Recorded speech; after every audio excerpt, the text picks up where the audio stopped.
Hey guys, with free agency starting to die down a little bit, I figured why not go back to the draft and talk about the top 5 wide receivers, my favorite group.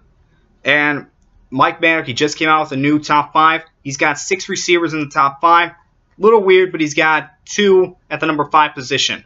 So let's get right into them. Now we'll start off with Corey Davis, the guy from Western Michigan. The guy that has been a starter all throughout his college career. The guy has been about as competitive as anything you will ever see in the at the wide receiver position. He is 6'3", 209 pounds, and everything that I said, that is his strengths. Those are his strengths right there.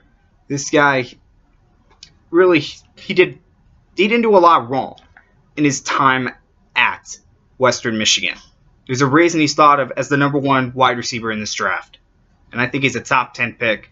Now, he does have some cons. He didn't block a lot as you want these guys to do.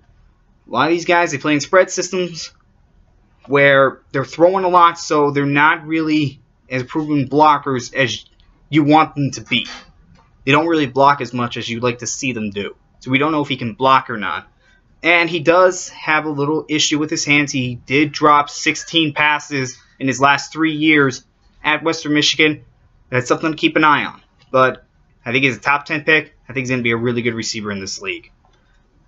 And now my favorite receiver, Mike Williams from Clemson. He's 6'4", 218 pounds.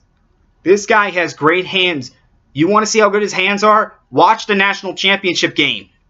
Those catches that he made against Alabama, that is what won the game for Clemson. Okay? 1, the fact that he was able to get himself into position to make those catches was amazing. 2, the fact that he actually caught them was also amazing.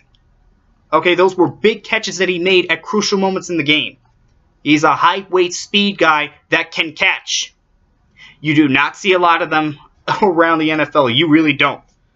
Now, he does have an issue with his route running. He does need to get better at it. That's something I did see a little bit. I thought his route running was a little off, and he does have to improve on it a little bit. But that's technique. And that neck injury from 2015, that may linger in the draft, but I'm just putting it out there. I don't know if it will, but I am just going to put it out there. Anyway, I think Mike Williams, he's a top 15 pick.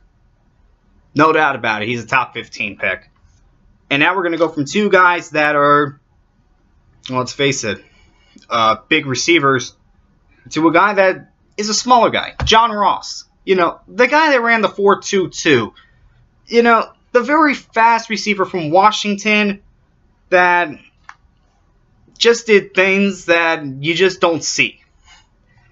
John Ross, what he did at Washington last year was amazing. What he did at the Combine was amazing.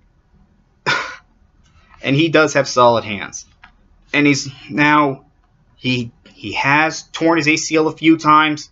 He tore it in both knees, so there's the medical red flag right there. Also, he is shorter than most number 1s, but he is a game changer. A game changer. He's a good game changer.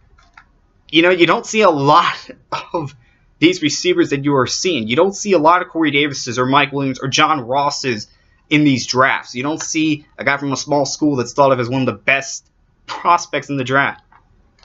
And by that, I mean a guy that's thought of as the number 1 player at his position. I don't see a lot of that because you see the big guys from the Power 5 teams just dominate the rankings. I don't like that. I like it when a Corey Davis becomes this. You don't see a lot of Mike Williams that has great height, great weight, can run fast, and can catch well. You don't see a lot of John Rosses that can run a 4.2 when I think it was a pulled hamstring, something like that. You don't see a lot of that. These guys are all first-round picks. Probably all top 15 picks. Whew. All right. Done with that. Let's move on to Zay Jones. You know, this guy that caught almost 400 catches throughout his 4 years at East Carolina. You realize how difficult that is? That is 100 catches. And he was 1 catch short of that. All-time leader in receptions. Wow. and the improvement that he made throughout his college career. You take a look at what he was, a senior in high school and a senior at East Carolina. That just adds value to him. And what he did at the Combine, he proved that he does have speed. He ran a 4.4, doesn't show on film, but he can run it. He just has to learn how to put that speed onto the field. You know, this is new speed for him. He ran like a 5.08 a senior of high school. So he has to get used to that speed. He has to get used to it. I don't think he's used to it yet. Okay, and here's another one where blocking is a little bit of an issue. You know, he didn't do a lot of route running. It was mostly like short throws and screens, but that was the type of offense that they ran. So it's not like he doesn't run. It's not like he can't run the routes. It's just that he didn't actually run the routes that you like to see. But Zay Jones, this guy could sneak into the first round. At worst, he is a early second-round pick. He does not get past, I think, number 5 in the second round. If he gets past number 5 in the second round, I'd be shocked. Okay, Cooper Kupp. This is a guy that Mike Madoff was very, very interested in. He really does like Cooper Kupp. He's 6'2", 204 pounds. There's a reason why. Cooper Kupp is a guy that has great hands, that makes tough catches. He will make the tough catches, like Mike Williams type catches. That's what he will do. Okay, maybe not Mike Williams type, but he will make tough catches. Well, I don't know if he can make those type of catches. But to be honest, I didn't see Cooper Kupp play, mainly because he went to a smaller school, smaller D1 school, so you don't really see those type of games on TV, and that's a shame. But he's also from a football family. His grandfather and father both played in the league, so he knows how to handle that. The only thing that I see that's wrong is that he's not fast. He's not particularly fast. He ran a 4.62, so that is something he is going to have to explain to teams. He's going to have to get him to take. He's going to have to make them take a chance on him.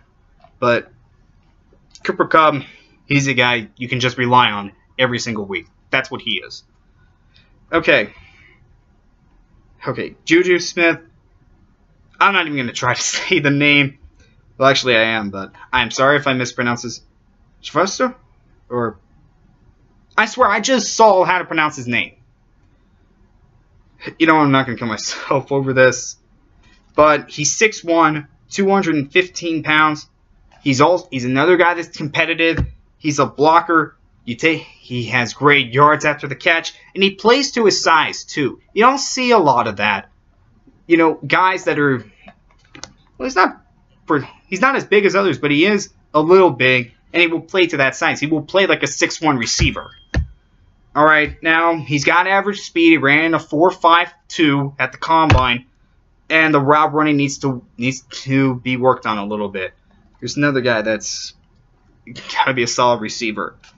And I really like this step-up receiver. This is a really good receiver class. So you could see like a lot of guys be drafted in the first 3 rounds. Alright, so those are the top 5 receivers. Tomorrow I'm going to be working on the top 5 tight ends. Alright, see you guys next time.